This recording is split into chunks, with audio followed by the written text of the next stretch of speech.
sportuojančiai moteriai, kaip ir sportuojančiam vyrui, aktyviai sportuojant, arba jeigu moteris sugalvos kopti į kalnus, geležies poreikio reikės daugiau, nes aktyviai sportuojant padidės jos išskirimas iš organizmo. Tačiau yra ir kitos būklės, kada geležies apykaita sutrinka ir jos gali reikėti daugiau. Tarkim, nutukimas. Nemaža dalis populiacijos yra nutukusi, o nutukimą galima būtų prilyginti lėtiniam uždegimui, lėtiniam uždegiminiam procesui organizme, dėl ko taip pat kinta hormonų reguliuojančių geležies apykaitą pusiausvyrą ir geležies gali reikėti daugiau.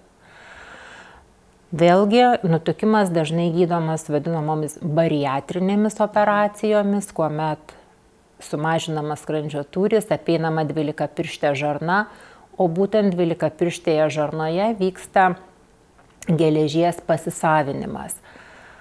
Ir tai būtų būklės, kurios galėtų būti būdingos tiek vyram, tiek moteriam, tačiau pagal statistiką bariatrinės operacijos atliekamos dažniau moterim. Apie 80% tokių operacijų pacientų yra moteris.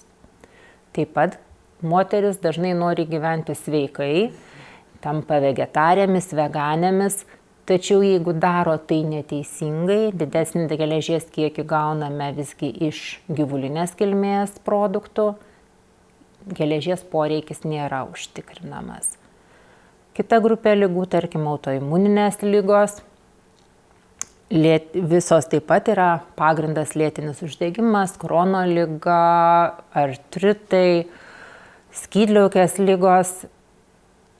Vėlgi tai galėtų būti būdinga tiek vyram, tiek moterim, tačiau autoimuniniam ligom pagal statistiką moteris serga iki 4 kartų dažniau negu vyrai.